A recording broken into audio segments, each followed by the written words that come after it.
那么一方面我们在前面谈到了，是为了获得自己的地区影响力，去拥有一个和以色列去平起平坐谈论中东无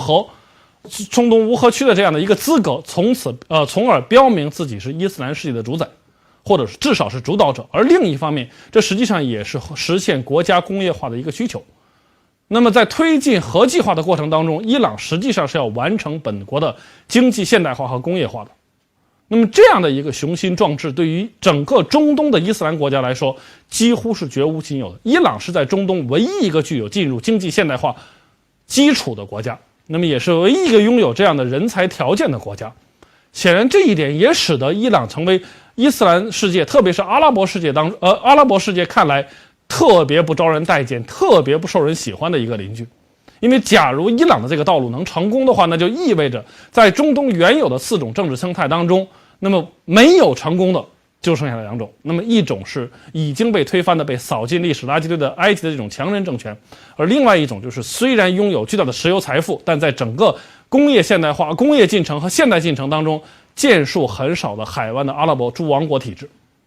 那么这种争端其实对于在中东地区生存的几个民族来说是更为关键的。走哪一条道路，用什么样的方式来完成现代化，是阿拉伯人、波斯人、突厥人、以色列人的这个争端和一个非常重要的一个争夺的战场。他们争夺的不只是现世的地缘政治利益，也是一个更长远的那么道路选择。对于伊朗而言，推进工业化是使得伊朗的政教合一的社会管理模式能够最终得到确认的一个非常关键的手段。那么这个手段就要表现为伊朗能够取得别的国家所取得不了的核成就。而对于那些反伊朗的国家来说，在这一点上阻止了伊朗，恰恰也就是阻止了什叶派伊斯兰教搞这种政教合一模式，并且能够走进现代化的这样的一种假说。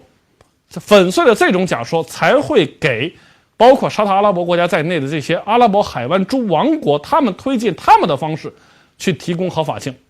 去证实自己道路的唯一性和正确性。那么在这样的一个争端下，显然呢双方的矛盾就更加的不可调和。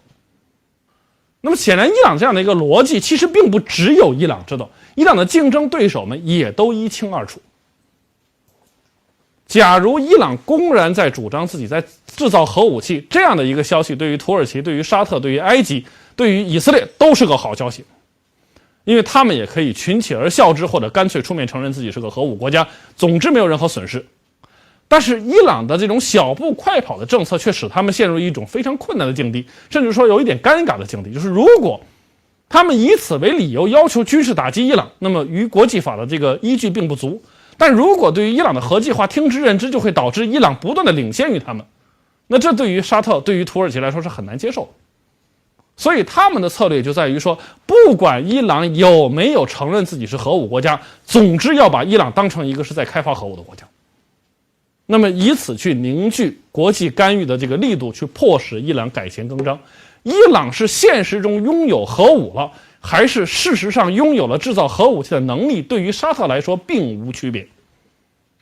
因为这件核武器本来就不是用来打仗用的，它是用来标志地区影响力的。